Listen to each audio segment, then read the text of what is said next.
This video is brought to you by ProBoxingSupplies.com, where you can get 25% off now, and PowerPerformanceProducts.com, where you can get $10 off your purchase of Body Storm and Body Effects. I guess to start it off, what does this fight mean to your legacy, and what do you look at your legacy as being?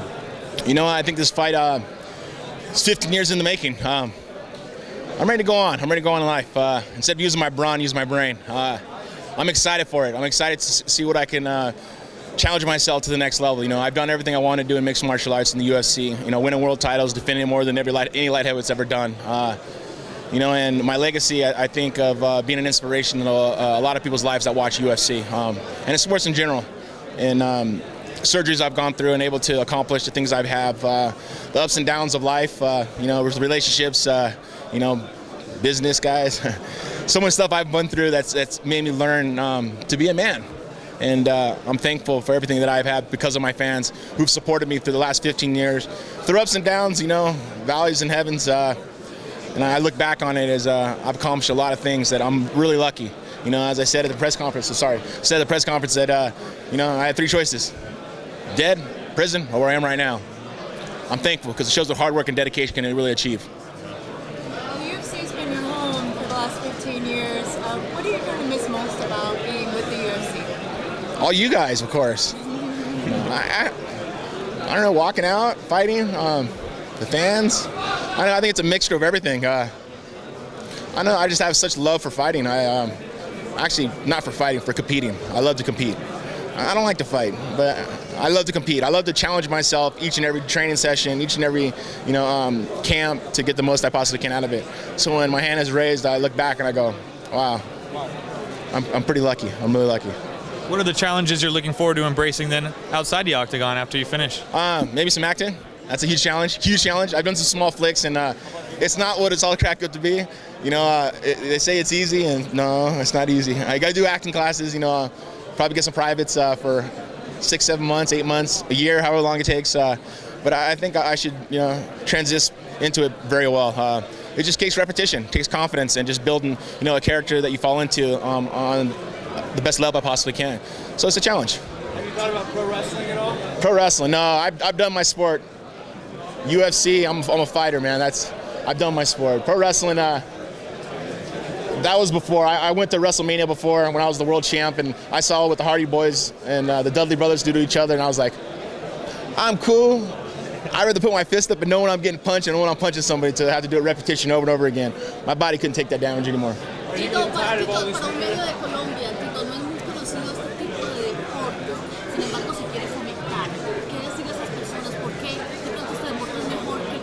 This is not very popular sport in Colombia, so actually what is the suggestion for promote UFC in Colombia?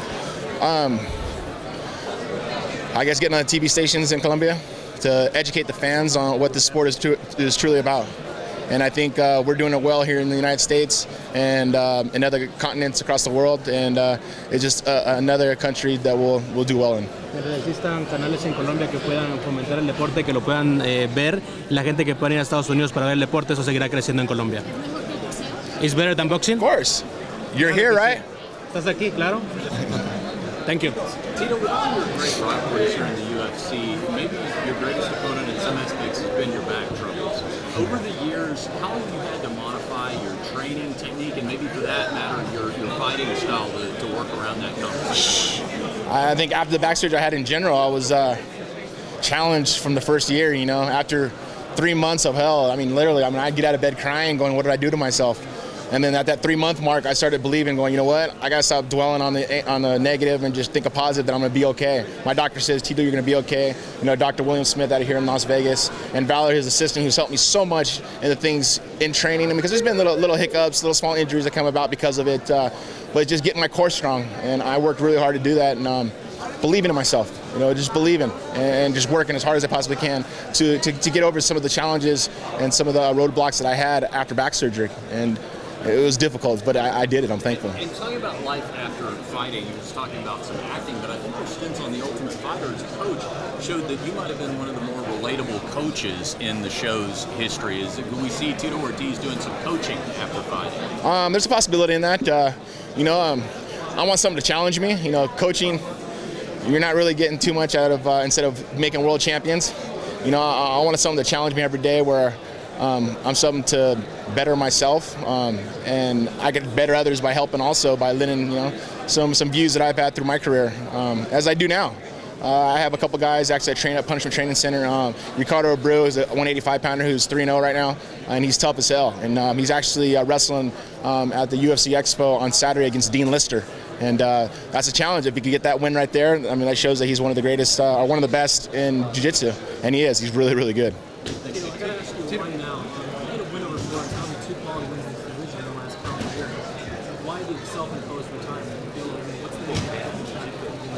I think it comes down to surgeries. I'm sick of getting surgeries. I'm sick of being injured. It's challenging. It's people don't understand it until you train, and it's 6 days a week, 6 to 7 hours a day.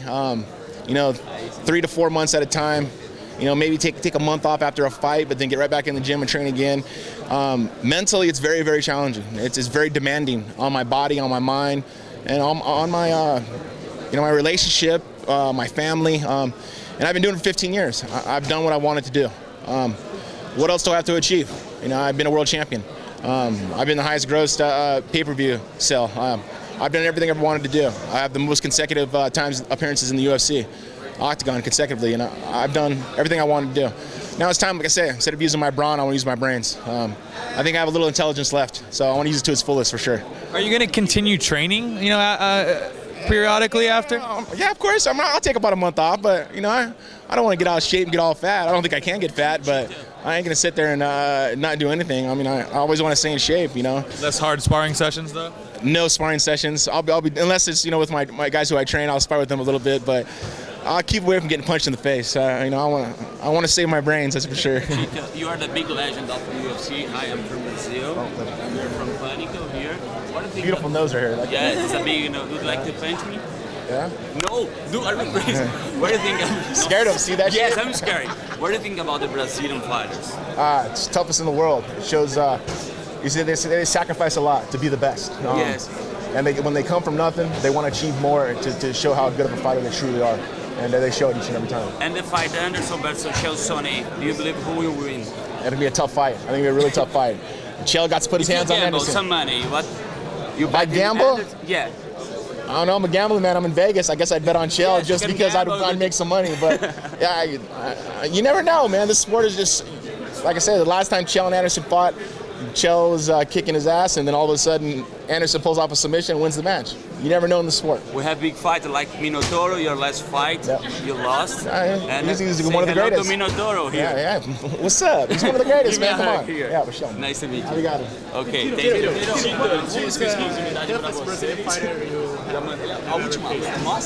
Had to be Vitor Belfort.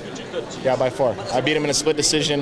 We went to war, and that was one of those things that I was up in Big Bear. I put in the camp. I was ready to fight, and I was in shape, and I was able to pull off the win. Tito, you talk about, you want to keep your brain intact and you want to pursue. Do you think more fighters towards the end of their career should really think about that more because things are 100%. I mean, this is the beginning, and I've always said you got to have a plan B. You never know when you're going to get injured. You got to have something else to fall back on. You got to find an exit route because you're not going to be able to fight for the rest of your life. And a lot of fighters have noticed that we're Hall of Fame guys, former world champions, and they have nothing to fall back on. And they're doing regular work. I've tried to challenge myself in not just fighting, but in all walks of life that I try to do. God has blessed me, and I'm thankful. I just work hard every day. I never stop working. When I did The Apprentice, Donald Trump, he told me, he goes, Tito, don't ever stop working hard. He goes, it'll all come in time. Just keep working. And 15 years later, and I look at how much work I put in the last 15 years. I did Apprentice almost 7 years ago, and I look back and I'm thankful because I've worked really, really hard to get where I am today. Tito, do you regret the fact that you weren't able to fight in Mexico? We haven't seen that event in Mexico everyone's waiting for. Of course, I wish I would have fought in Mexico. That would have been bad. I would have been happy, man. Toda la gente, la raza, guys see me live. Nothing like that, but they get to come in here in Vegas instead of come on. So right now that we have more time, you're not going to be training. Do you think there's something that you can do to have that event in Mexico? I would do everything I possibly can. Do some promotion, come down there. I've been down to Monterrey. I've been down to Mexico City. I would like to go back again for sure. Tito, what would be with Ariel Helwani? Who? What brought that up? What was the story? Usually you're good to all the media. Yeah. Okay, situation was when, who was it? Matt Mitrione said some stuff about Jenna. He instigated the situation even more. When Arielani wasn't who he was, when he was begging for people for interviews, I was a guy going outside of the small shows doing interviews with him to give him plugs. And for him to instigate the situation against my girlfriend, it becomes personal.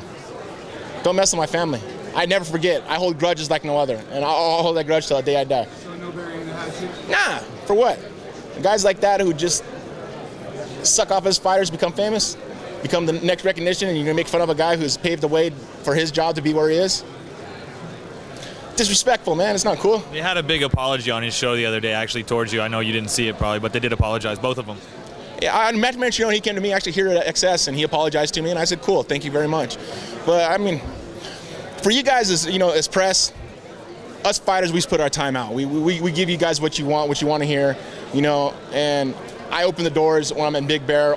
Everybody come up. I always open my doors, and I try to do my best to help you guys spread the word, and that's always been my job. But when someone gets personal, gets into my life, and tries to make it more than what it is, it shouldn't be. It shouldn't be like that. To get more hits on your website, to do that, you done made the wrong steps. And like I say, it is what it is. Tito, on Saturday you're going to be inducted into the Hall of Fame, and I'm sure you're going to be very emotional. How are you going to be able to dial that in and get back and focused in time for Saturday night? See, the key word there you said is emotions. I'm a fighter who fights off emotions. You're feeding the fire for more fuel. I love it. There's going to be nothing like it. It's like putting more bricks of wood on the fire, one after another.